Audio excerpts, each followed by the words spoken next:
मेरे प्यारे students, welcome to Orthological. In this session, we're doing questions on permutations and combinations and probability that have appeared in CUET examination in last 2-3 days. These will be memory-based questions, तो थोड़ा बहुत modifications भी होगा. Start करते हैं. And if you're not already subscribed to our channel, then make sure to subscribe to our channel. Also press the bell icon.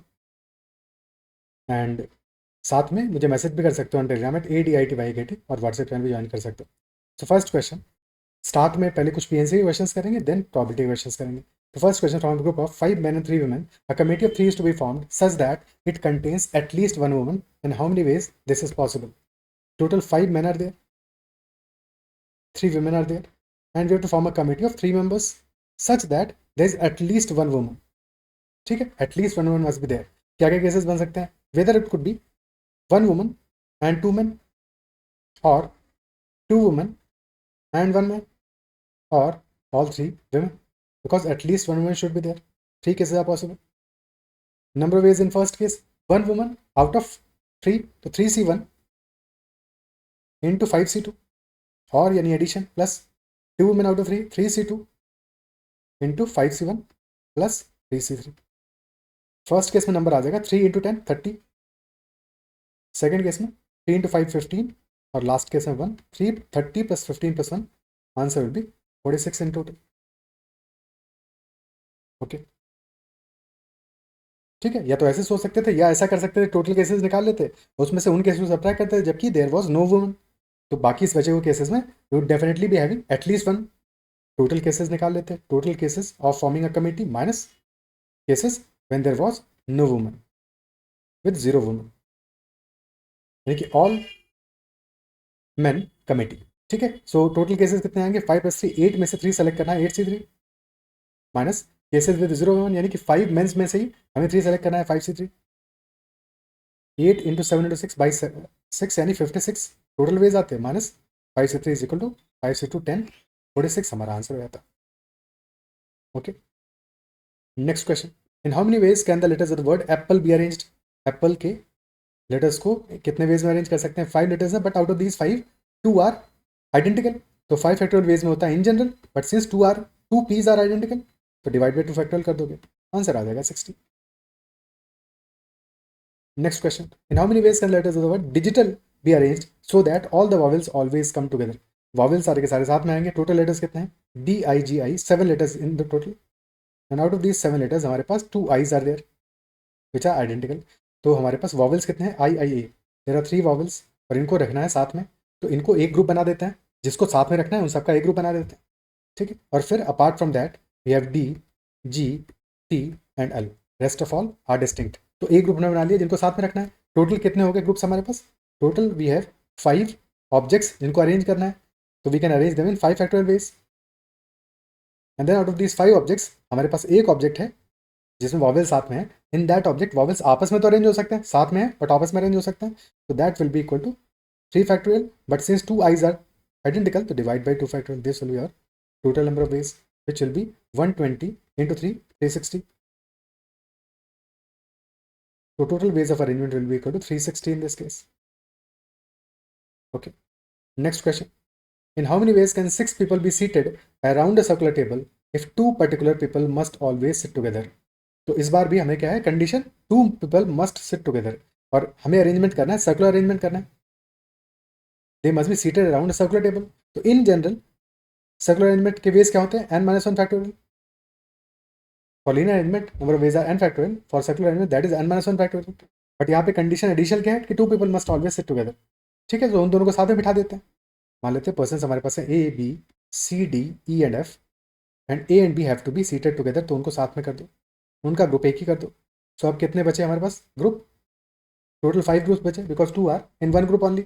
और क्योंकि arrange करना है, सर्कुलर अरेंजमेंट करना है, so that is why number of arrangements will be 5-1 factorial, which is 4 factorial, multiplied by, अब ये 2 person आपस में तो अरेंज हो सकते हैं, तो मल्टीप्लाइड बाई 2 फैक्टोरियल. और एक बार सर्कुलर पर बिठा दिया तो अब जो बचे हुए लोग हैं, 2 होते 7 3 होते, उनका अरेंजमेंट वैसे ही होगा जैसे लीनियर अरेंजमेंट में होता है. यानी कि अपार्ट फ्रॉम दिस, अगर यहाँ पे 3 पर्सन भी होते तभी हम 3 फैक्टोरियल से मल्टीप्लाई करते. 2 है तो 2 फैक्टोरियल से मल्टीप्लाई करेंगे. अब इनके बारे में नहीं सोचना है कि सर्कुलर अरेंजमेंट है, क्योंकि एक बार हमने अरेंज कर दिया पर्सन को, उसके बाद में अगर उनके बीच में कुछ को अरेंज कर रहे हैं, तो that is as good as linear arrangement. So answer आ जाएगा 4 factorial into 2 factorial, which is equal to 48. Will be our answer. Clear है बात? Next question, two fair dices are rolled simultaneously, what is the probability that sum of the numbers shown is a prime number? तो two dices को हमने throw किया है, probability चाहिए, probability is equal to, probability of any event is equal to number of favourable outcomes divided by number of total outcomes. तो यहाँ पे काम का आउटकम क्या है? Sum should be prime. Total outcomes क्या होंगे? सिंस दो फेयर डाइसेस है, हर एक में 6 आउटकम्स हैं, 6 × 6 36 विल बी टोटल आउटकम्स। और सम क्या क्या हो सकता है? Minimum can be 2, then 3, 5, 7, 11। These are the 5 possible prime numbers. 2 आने के तरीके क्या है? 1 + 1 एक ही तरीका है, only one way is there. 3 आने का 1 + 2 और 2 + 1, 2 ways। 5 आने के लिए 1 + 4 या फिर 2 + 3, 3 + 2 और 4 + 1। ठीक है, ऐसे समझ लो कि 1 + 4 यानी 1 से लेके 4 तक जाना है, 1 + 4 से लेके 4 + 1 तक जाएंगे, तो 1 2 3 4 वेज रहेंगे टोटल। सेम 7 के लिए स्टार्ट होगा 1 + 6 से और जाएगा 6 + 1 तक, तो 1 से लेके 6 तक 1 2 3 4 5 6 वेज रहेंगे। 11 के लिए 6 + 5, 6 से लेके 5 तक जाएगा, तो बस 2 ही वेज होंगे यहाँ पे। टोटल कितने आ गए काम के ways? 3 + 4 7, 7 + 8 15, 15 are favourable ways, total ways 36, 15/36 यानी कि 5/12 will be our probability for this case. 5/12। Okay, clear है? Next question, a card is drawn from a well shuffled pack of 52 cards, what is the probability that it is either a king card or a red card? या तो king हो या फिर red हो, दोनों में से कुछ भी चलेगा, दोनों होगा तो भी बढ़िया है, कोई दिक्कत नहीं है, बट दोनों में से कम एक तो होना ही चाहिए। ठीक है, या तो किंग होना चाहिए, रेड होना चाहिए, दोनों हो। तो कितने कार्ड्स हमारे पास फेवरेबल होंगे out of the total 52? So out of 52 cards we have, half of them are red cards, so 26 तो red cards होंगे, and half of them are black cards, तो 26 will be black cards। ठीक है, अब हमें चाहिए king हो या फिर रेड हो। तो किंग हमारे पास कितने होते हैं? King are total 4 in every suit, 1 in every suit. ठीक है, but out of this 4 2 are red, तो रेड तो हमने सारे पहले ही काउंट कर लिए, and 2 are black, and effectively हमें these 26 all are favourable and 2 kings are also favourable, क्योंकि ब्लैक वाले होंगे, क्योंकि रेड वाले किंग तो हमने ऑलरेडी काउंटेड कर लिया। टोटल हमारे पास फेवरेबल कार्ड्स हो गए 28 cards, 26 red cards and 2 additional kings out of 52. So 52 C1 will be total cases and 28 C1 will be favorable cases. 28/52 will be our probability, which will be equal to 7/13. 7/13 will be the answer. Okay. Next question. A bag contains 4 white balls and 6 black balls. 2 balls are drawn at random, one after another without replacement. So what is the probability that both are black? Both balls drawn are black. और one after another draw कर रहे हैं, तो initially हमारे पास 4 white balls हैं, 6 black balls. तो probability that first ball is black, क्या probability होगा? Because first outcome should be black, second should also be black. ठीक है, दोनों होना चाहिए, और दोनों हम विदाउट रिप्लेसमेंट ड्रॉ कर रहे हैं, यानी कि पहली बॉल उठाने के बाद वापस हम नहीं डाल रहे हैं, तो हमारा नंबर चेंज हो जाएगा। तो फर्स्ट बॉल जब हम पिक कर रहे हैं, हमारे पास total balls are 10, but out those 6 are black, तो 6/10 will be probability for the first black ball. जब सेकंड बॉल ड्रॉ करने आएंगे, तो ऑलरेडी हम एक बॉल ड्रॉ कर चुके हैं, तो remaining balls are 9, and already एक बॉल जो हमने ड्रॉ किया दैट इज ऑल्सो ब्लैक, तो remaining black balls are equal to 5, तो 5/9 will be probability for the second ball to be black. 6/10 into 5/9, so 6 into 5 that is 30 upon 90, answer will be 1/3. Probability of both balls to be black, that will be equal to 1/3. Okay. Next question. A fair coin is tossed 3 times. What is the probability of getting 2 heads given that at least 1 head has occurred? Probability of getting 2 heads given that at least 1 head has occurred. तो question को यहाँ पे ध्यान से समझना है। Question कह रहा है प्रोबेबिलिटी हमें क्या चाहिए? फेवरेबल केस होगा जबकि 2 heads are there, but given क्या है? गिवन ये है कि at least 1 head has already occurred, तो कम से कम एक हेड तो जरूर अकर करना चाहिए, यानी कि वो केसेस नहीं होने चाहिए टोटल केसेस में भी जहाँ पे कि देयर वाज 0 हेड, तो 0 हेड वाले केसेस हमारे टोटल केसेस में भी काउंट नहीं होंगे। तो या तो ऐसे समझ लो कि this is a conditional probability question,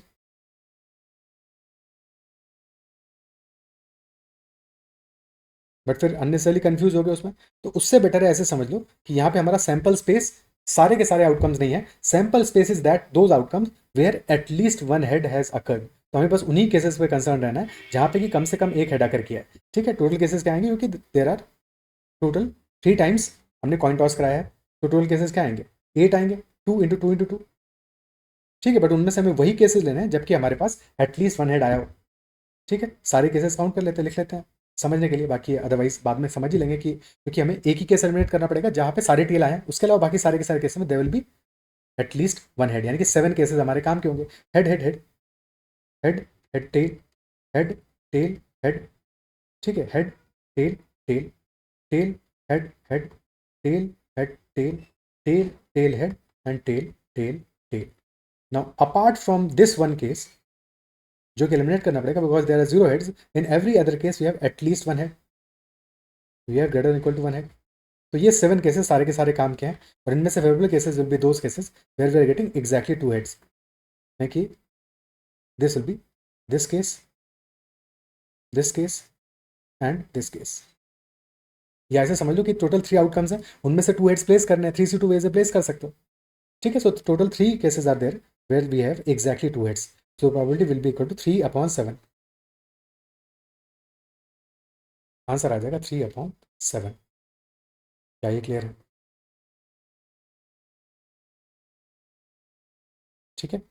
तो इसको ऐसे ही करना है, कंडीशनल प्रोबेबिलिटी का एडिशनल बर्डन लेके नहीं चलना है, सिंपली समझना है कि हमारा सैंपल स्पेस ही चेंज हो जाएगा। Sample space will be only those cases where we have at least 1 head, और उसमें से हमारे फेवरेबल केसेस होंगे जबकि we are getting exactly 2 heads, okay. Next question, there are 3 tennis teams, each consisting of 2 male and 3 female players. If one player is chosen at random from each of the 3 teams, what is the probability that the selected group consists of 2 males and 1 female? तो हमारा selected group क्या होना चाहिए, that should consist of 2 males and 1 female, उसकी probability हमें चाहिए। जबकि there are 3 teams और हर एक टीम में we have 2 male players and 3 female players, that is the teams are A B and C, and in every team we have 2 male and 3 female.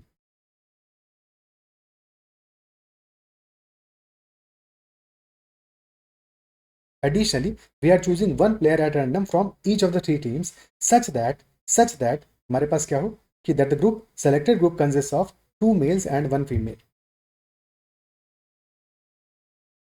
Okay, ठीक है। क्या क्या केसेस बन सकते हैं, अब या तो हमारे पास ए और बी टीम से मेल आए, सी से फीमेल आ जाए, या ए और सी से मेल आए, बी से फीमेल आ जाए, या ए से फीमेल आए, बी और सी से मेल आ जाए, 3 केसेस बनेंगे टोटल, ठीक है। First case could be that we have male from A and B team and female from C team. Second case, male from team A and team C and female from team B. Third case, female from team A and males from team B and team C. अब क्योंकि तीनों ही teams का composition same है, तो probability of drawing a male from one team will be identical, ठीक है। क्या होगा, probability of drawing male from one team that will be equal to number of males out of total, तो males are 2 out of 5, 2/5 होगा। Probability of drawing a female out of total क्या होगा, that will be 3/5 because there are 3 females, ठीक है। तो first case की probability क्या आ जाएगा, फर्स्ट केस हमें चाहिए male from team A that will be 2/5, male from team B again 2/5 and female from team C that will be 3/5। Same probability हर एक केस में आएगा, बस ऑर्डर बदलेगा, ठीक है। तो हर एक केस में प्रोबेबिलिटी तो सेम ही रहेगा। भाई सेकंड केस में क्या होगा, male from team A 2/5, female from team B 3/5 and male from team C 2/5। Third case में क्या होगा, female from team A 3/5 and then males from team B and team C. अब इनको ऐड कर दो तो this will be 3 times of 2/5 into 2/5 into 3/5 which will be equal to 12/125, यानी कि 36/125 will be our total probability, will be our probability in this case। क्या ये clear है, ठीक है। अब इसको ऐसे समझ सकते हो, हमारे पास टोटल 3 टीम्स थी, तो फीमेल हमारा 2 मेल्स और 1 फीमेल था, ठीक है। या तो मेल आउटकम होगा किसी टीम से रैंडमली सेलेक्ट करके, या फिर फीमेल आउटकम होगा। अब हमें 1 फीमेल चाहिए थी, 2 मेल चाहिए थे, तो 1 फीमेल या तो टीम ए से होगा, या टीम बी से होगा, या टीम सी से होगा, या ऐसे समझ लो कि हमें टोटल 3 टीम्स में से 3 सेलेक्ट करने थे, but out of those 3 1 female select करना था, यानी 3C1 वेज से we could have selected a female, isn't it so. और फिर हर एक केस में क्या होगा, तो टोटल वेज हमारे 3C1 होंगे, वही केस बने, हमारे 3 केसेस बने, ठीक है, वही 3 केसेस बने। और फिर हमारा हर एक केस की प्रोबेबिलिटी क्या होगा, हर केस का प्रोबेबिलिटी होगा there are 2 males and 1 female, तो 1 फीमेल का प्रोबेबिलिटी क्या होगा, that will be 3/5 and 2 males का प्रोबेबिलिटी हो जाएगा 2/5 इंटू 2/5 यानी 2/5 whole square, 3C1 into 3/5 into 2/5 whole square, that will be our answer. क्या ये समझ पा रहे हो?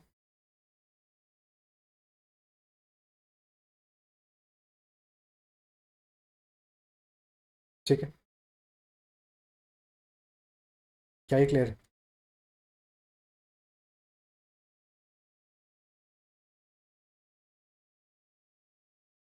ओके, अब यहाँ पे एक और एग्जांपल लेते हैं इसी तरह का। लेट अस से कि there is a person A, there is a shooter A and who hits with the probability hits 5 out of 8 shots। ठीक है, he hits 5 out of 8 shots, यानी कि उसकी प्रोबेबिलिटी ऑफ हिट क्या होगा? Probability of hitting is 5/8 and probability of missing will be 1 - 5/8 यानी कि 3/8 हो जाएगा। अब क्वेश्चन पूछे कि ही हैज टेकन 5 शॉट्स, तो probability of hitting exactly 2 shots क्या होगा? अगर उसने 5 शॉट्स लिए हैं तो हिटिंग एग्जैक्टली 2 शॉट्स या हिटिंग टारगेट एग्जैक्टली ट्वाइस। ठीक है, हिटिंग हिट्स 5 टाइम्स यानी कि टारगेट को हिट करता है 5 times out of total 8 times. 8 times वो अपना शॉट लेता है, उसमें से 5 times he is hitting the target, तो probability of hitting exactly 2 targets क्या होगा? ठीक है, अगर उसने टोटल 5 शॉट्स लिए हैं तो अब 5 में से 2 टारगेट्स को हिट करना है, मतलब क्या हुआ कि he can have first 2 hits and then 3 misses, या फर्स्ट हिट देन मिस फिर हिट मिस मिस, अकॉर्डिंगली उसके केसेस बनेंगे। तो 5 में से हमें 2 केसेस सेलेक्ट करने पड़ेंगे, 2 ऐसे प्लेसेस सेलेक्ट करने पड़ेंगे जहां पे कि वो हिट करे, बाकी सब जगह मिस करेगा। Isn't it? सो कितने वेज हो सकता है? तो this is possible in 5C2 ways, 5C2 ways में हो सकता है। ठीक है, so probability will be 5C2, total cases बनेंगे। हर एक केस का प्रोबेबिलिटी क्या होगा? 2 हिट चाहिए, एक हिट का प्रोबेबिलिटी क्या है? 5/8 यानी 5/8 होल स्क्वायर, और 3 मिस चाहिए, एक मिस का प्रोबेबिलिटी 3/8 है, तो 3/8 whole cube, 5/8 whole square into 3/8 whole cube. ठीक है, 5C2 हो जाएगा 10 इंटू 25/64 इंटू 27/512। ठीक है, नंबर पे मत जाओ, बट आंसर ये रहेगा। क्या ही क्लियर?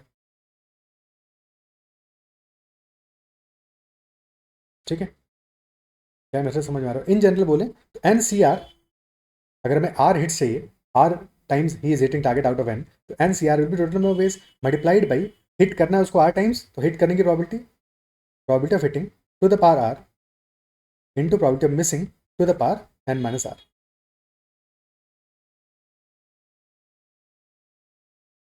ओके,